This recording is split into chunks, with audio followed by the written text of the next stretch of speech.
नमस्कार, मैं हूं कोमल शर्मा और आप देख रहे हैं न्यूज 21। शुरुआत करते हैं मॉर्निंग बुलेटिन की। जारेडा क्रिकेट क्लब राजौरी के तत्वाधान में आयोजित क्रिकेट प्रतियोगिता का रोमांचक समापन हुआ। फाइनल मुकाबले में मेहंदीपुर बालाजी की टीम ने टोडा भीम को 2 विकेट से हराकर चैंपियनशिप का खिताब अपने नाम कर लिया। टॉस जीतकर पहले बल्लेबाजी करते हुए टोडा भीम की टीम ने निर्धारित 15 ओवरों में 9 विकेट खोकर 95 रन बनाए। लक्ष्य का पीछा करने उतरी मेहंदीपुर बालाजी की टीम ने कप्तान अंकित कौशिक के नेतृत्व में अंतिम ओवर 14.4 ओवर में 8 विकेट के नुकसान पर 96 रन बनाकर जीत दर्ज की। शानदार प्रदर्शन के लिए अन्नू सिंघल को मैन ऑफ द मैच और चेतराम मीणा को मैन ऑफ द सीरीज से नवाजा गया। विजेता टीम को 51,000 और उपविजेता को 21,000 रुपए की इनामी राशि प्रदान की गई। इस अवसर पर ग्रामीणों ने भविष्य में 2.21 लाख रुपए की इनामी राशि वाली ग्रीष्मकालीन डे नाइट प्रतियोगिता कराने की घोषणा की। टोडा भीम से ब्यूरो रिपोर्ट।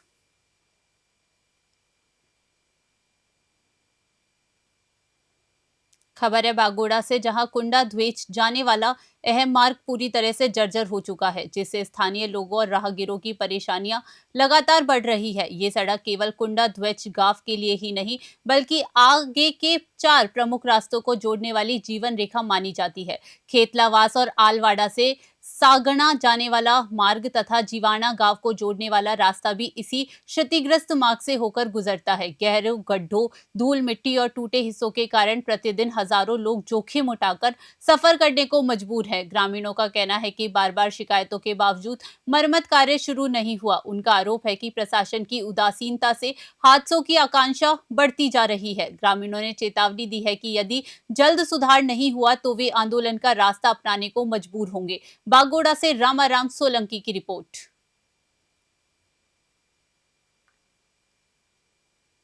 खबर कोटा से है, जहां चोरी की घटनाएं थमने का नाम नहीं ले रही। बोरखेड़ा थाना क्षेत्र में के ब्रिज विहार कॉलोनी में 24 घंटे के भीतर दूसरी बार चोरी की वारदात सामने आई। सूने मकान के ताले तोड़कर और खिड़की की ग्रिल काटकर चोर 1.5 तोले की सोने की झुमकी और 50,000 रुपए नगद ले गए। मकान मालिक अहिल्या परिहार इलाज के लिए भाई के घर गई थी। पड़ोसियों ने तड़के आवाज सुनकर पुलिस व परिजनों को सूचना दी। घर लौटने पर अलमारी टूट चुकी थी और सामान बिखरा पड़ा मिला, जबकि कई सामान चोर छोड़कर भाग गए। पड़ोसियों ने बताया कि छत पर टॉर्च डालते ही एक चोर पानी की टंकी के पास से कूदकर फरार हो गया। इसी इलाके में एक दिन पहले भी चोरी का प्रयास हुआ था। लगातार वारदातों से लोगों में दहशत है, जबकि पुलिस मामले की जांच में जुटी हुई है। कोटा से कामेंदु जोशी की रिपोर्ट।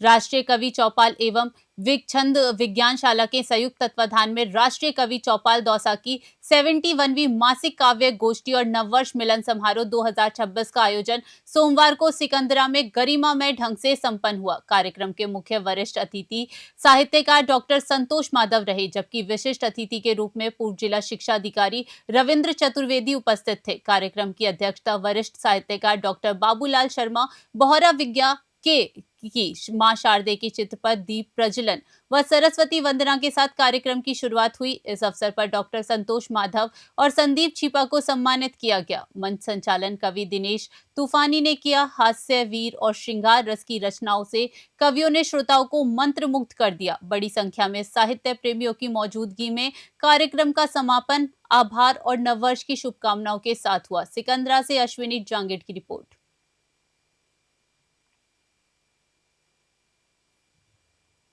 खबर करौली के मंडरायल रोड से स्थित गौतम बुद्ध नगर से है, जहां मुख्य रास्ते पर वर्षों से हो रहे अवैध अतिक्रमण पर नगर परिषद ने बड़ी कार्यवाही की। मंगलवार को नगर परिषद के जेईएन दिनेश चांदना ने नेतृत्व में परिषद कार्मिकों और कोतवाली पुलिस बल की मौजूदगी में आम रास्तों पर बने अतिक्रमण को हटाया गया। जानकारी के अनुसार इस मार्ग पर कई लोगों ने लंबे समय से कब्जा कर रखा था, जिससे स्थानीय निवासियों को आवागमन में परेशानी हो रही थी। लगातार मिल रही शिकायतों के बाद प्रशासन ने कार्यवाही का निर्णय लिया। नगर परिषद के जेईएन दिनेश चांदना ने बताया कि सार्वजनिक रास्तों पर किसी भी प्रकार का अतिक्रमण बर्दाश्त नहीं किया जाएगा। चेतावनी दी गई है कि आगे यदि फिर से अतिक्रमण किया गया तो सख्त कार्यवाही की जाएगी। करौली से राधा रमन सासवत की रिपोर्ट। गौतम बुद्ध नगर में ये कॉलोनी में एक रोड है, जिसको इन्होंने अपने निजी स्वार्थ या जिस भी स्वार्थ के लिए इसको बंद कर रखा था पत्थरों से, जो आज नगर पालिका प्रशासन द्वारा इसको पूर्ण रूप से हटा दिया गया है। और भविष्य में इनको चेतावनी दी जाती है कि इस तरह का अतिक्रमण कहीं भी नहीं बख्शा जाएगा और उसको हटाया जाएगा। देव क्रिकेट क्लब तलावड़ा में चल रही क्रिकेट प्रतियोगिता का समापन पूर्व प्रधान गिरिराज गुर्जर के मुख्य अतिथि के रूप में शामिल होने के साथ हुआ। कार्यक्रम की अध्यक्षता गुर्जर स्वाभिमान संघर्ष समिति के जिला अध्यक्ष दीपक सिंह गुर्जर ने की, जबकि विशिष्ट अतिथि के रूप में डॉक्टर नीतीश गुर्जर, सुरेश गुर्जर, राम अवतार सुआ और राजाराम गुर्जर सहित अनेक गणमान्य उपस्थित रहे।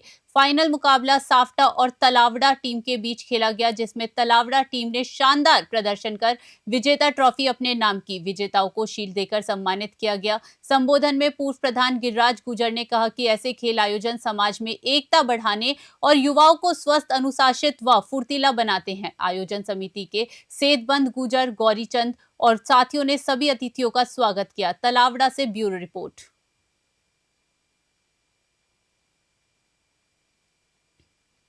कोर्ट कैंपस श्री विजयनगर में बार एसोसिएशन का शपथ ग्रहण समारोह सोमवार को आयोजित हुआ। कार्यक्रम में नवनिर्वाचित कार्यकारिणी को वरिष्ठ सिविल न्यायाधीश तरुण कांत तिवारी ने पद और दायित्व की शपथ दिलाई। शहर के गणमान्य व्यक्तियों की मौजूदगी में कार्यक्रम का संचालन एडवोकेट भवानी पवार ने किया। एसडीएम शकुंतला पचार ने संबोधन में बार बेंच के मजबूत रिश्तों और न्यायिक व्यवस्था के सहयोग की आवश्यकता पर जोर देते हुए नई कार्यकारिणी को शुभकामनाएं दी। मुख्य वक्ता न्यायाधीश तरुण कांत तिवारी ने कहा कि जनता को न्याय दिलाने में वकीलों की महत्वपूर्ण भूमिका होती है और आपसी सामंजस्य से न्याय की प्रक्रिया सुदृढ़ होती है। नवनिर्वाचित अध्यक्ष राकेश वर्मा ने सभी अतिथियों का आभार व्यक्त किया। अंत में पूरी कार्यकारिणी ने शपथ लेकर अपने दायित्वों का निर्वहन ईमानदारी से करने का संकल्प लिया। श्री विजयनगर से जय किशन की रिपोर्ट।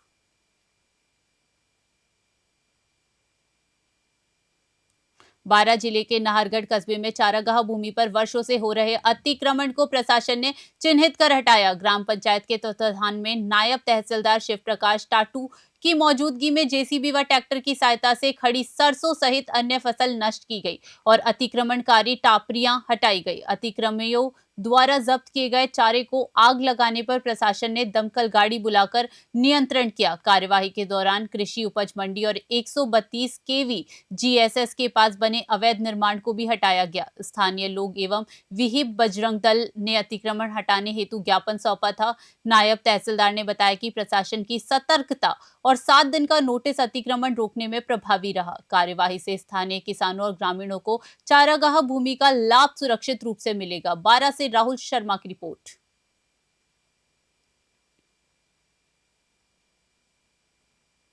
श्री विजयनगर में 26 जीबी हरिपुरा को ग्राम पंचायत मुख्यालय बनाए जाने की मांग को लेकर ग्रामीणों का धरना दूसरे दिन भी जारी रहा। ग्रामीणों ने प्रशासन द्वारा 26 जीबी की बजाय 20 जीबी को मुख्यालय घोषित करने पर विरोध जताया। उनका कहना है कि 26 जीबी हरिपुरा की जनसंख्या, भौगोलिक स्थिति और सुविधाओं को देखते हुए इसे मुख्यालय बनाना अधिक उचित था। धरना स्थल पर ग्रामीणों ने कड़ाके की सर्दी के बावजूद पूरी मजबूती के साथ प्रदर्शन जारी रखा। सुबह से बड़ी संख्या में ग्रामीण एकत्रित हुए और नारेबाजी कर प्रशासन से शीघ्र निर्णय की मांग की। ग्रामीणों का कहना है कि जब तक उनका न्यायपूर्ण निर्णय नहीं किया जाता तब तक आंदोलन अनिश्चितकालीन रूप से जारी रहेगा। श्री विजयनगर से जय किशन की रिपोर्ट।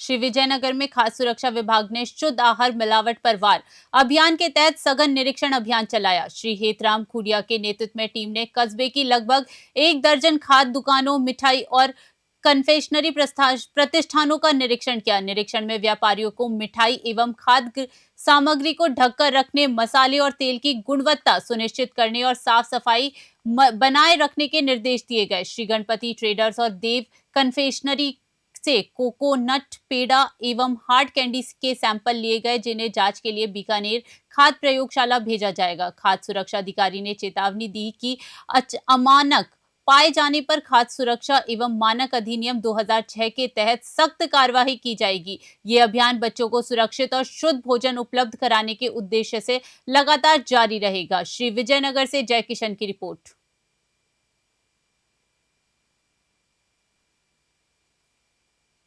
सिकराय उपखंड क्षेत्र के ठिकरिया गांव में संत खेमचंद जी महाराज आश्रम में नववर्ष मिलन और सत्संग समारोह का आयोजन किया गया।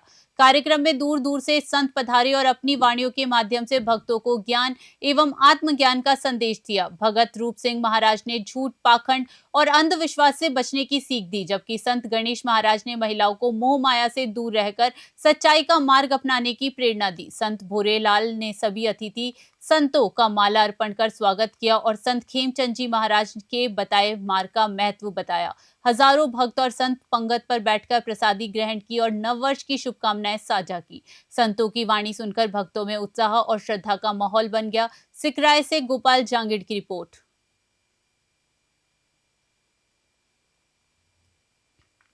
हनुमानगढ़ के गोगामेड़ी पुलिस ने वीरेंद्र रोहित गैंग के 2 और सदस्य गिरफ्तार किए हैं। आरोपियों में से एक ने पुलिस को देखकर भागने का प्रयास किया, जिससे उसके पैर चोटिल हो गए। प्रारंभिक जांच में पता चला कि दोनों आरोपियों ने गैंग को हथियार सप्लाई किए थे।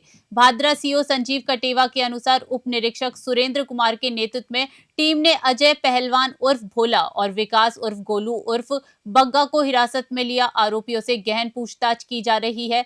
पुलिस ने बताया कि 30 अक्टूबर 2025 को इसी गैंग से जुड़े 6 आरोपियों और एक नाबालिग को पहले ही गिरफ्तार किया था, जिनके कब्जे से विदेशी पिस्टल और कारतूस बरामद हुए थे। एसपी हरिशंकर के निर्देश पर फरार आरोपियों की तलाश जारी है। हनुमानगढ़ से विनोद चौधरी की रिपोर्ट।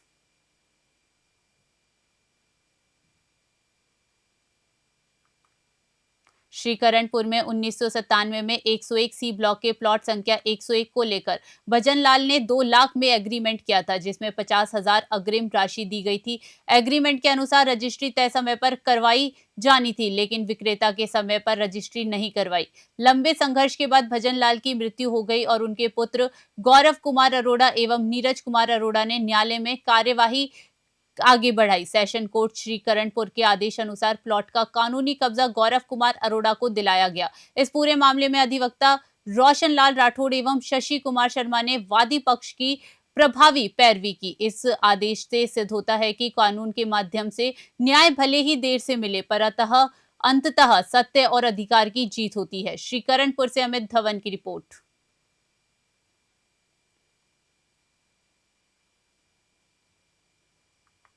मेड़ता सिटी में किसानों के धरना स्थल से एक अनोखा दृश्य सामने आया। कड़ाके की ठंड के बावजूद किसान अपनी 12 सूत्री मांगों के लिए धरने पर बैठे हैं। तेजाजी के पारंपरिक गीतों पर ढोल की थाप और नृत्य करते हुए झूमते रहे। धरने में किसान नेता सुशील रियाड़ और सुनील झाखड़ ने कहा कि ये आंदोलन प्रशासन और शासन से है और जब तक उनकी मांगे पूरी नहीं होती धरना जारी रहेगा। किसानों का कहना है कि तेजाजी के गीत उनकी आस्था और परंपरा का प्रतीक है, जो संघर्ष के समय उन्हें हिम्मत और ताकत देते हैं। धरना स्थल पर किसानों ने न केवल अपने अधिकारों के लिए दृढ़ संकल्प दिखाया, बल्कि आपसी एकता और संकल्प का संदेश भी दिया। ये वीडियो सोशल मीडिया पर वायरल होकर किसान आंदोलन की ऊर्जा और जोश को उजागर कर रहा है। मेड़ता सिटी से सुशील दिवाकर की रिपोर्ट।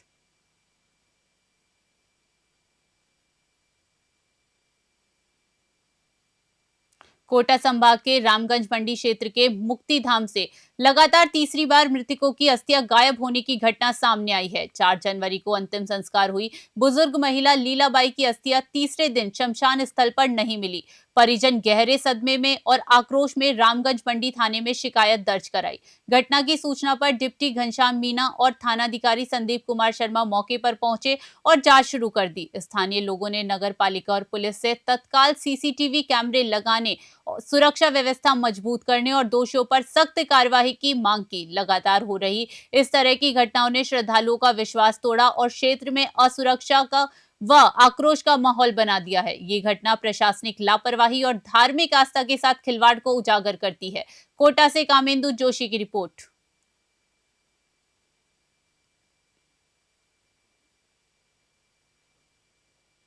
खबर राजगढ़ से है, जहां सकट स्थित प्राचीन चौथ माता मंदिर में मंगलवार को मां कृष्ण पक्ष की चतुर्थी पर तिलकुटा चौथ व्रत बड़े उत्साह और आस्था के साथ मनाया गया। सुबह से ही मंदिर में श्रद्धालुओं की भीड़ उमड़ पड़ी। सुहागिन महिलाएं नए परिधान पहनकर भजन गाती हुई पूजा में शामिल हुई और चौथ माता की प्रतिमा के समक्ष विधिवत आराधना की। महिलाओं ने व्रत रखकर परिवार की खुशहाली, सुख समृद्धि और अखंड सौभाग्य की कामना की। पूजा के बाद सूर्यदेव को जल अर्पित किया गया और बुजुर्ग महिलाओं के चरण स्पर्श कर आशीर्वाद लिया। देर रात चंद्र दर्शन के बाद व्रत का पारण किया गया। तिलकुटा चौथ पर मंदिर मार्गों मार्गों पर सजी दुकानों पर श्रद्धालु खरीदारी करते नजर आए। वहीं दिल्ली, जयपुर, अलवर, दौसा सहित आसपास के क्षेत्रों में भी लोग दर्शन के लिए पहुंचे। राजगढ़ से अखिलेश वशिष्ठ की रिपोर्ट।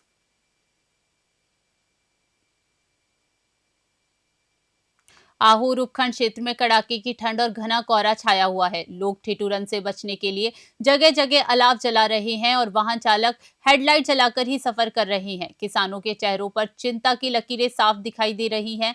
कृषि विशेषज्ञों के अनुसार ये मौसम जीरे की फसल के लिए नुकसानदायक है, जबकि गेहूं, चना और अन्य रबी फसलों के लिए लाभकारी साबित होगा। सर्दी और कोहरे के मद्देनजर जिला प्रशासन ने प्री प्राइमरी से 5वीं तक के विद्यार्थियों के लिए अवकाश घोषित किया है। जिला शिक्षा अधिकारी ने आदेश जारी कर अभिभावकों को स्कूल की सुरक्षा सुनिश्चित करने के लिए कहा है। मौसम के कारण आम जनजीवन प्रभावित हुआ है और लोग अलाव व गर्म कपड़ों के सहारे ठंड से राहत पाने की कोशिश कर रहे हैं। जालोर से संजीव कुठल की रिपोर्ट। फिलहाल के लिए मॉर्निंग बुलेटिन में इतना ही। देश विदेश की बड़ी खबरों के लिए बने रहे न्यूज़ 21 पे। नमस्कार।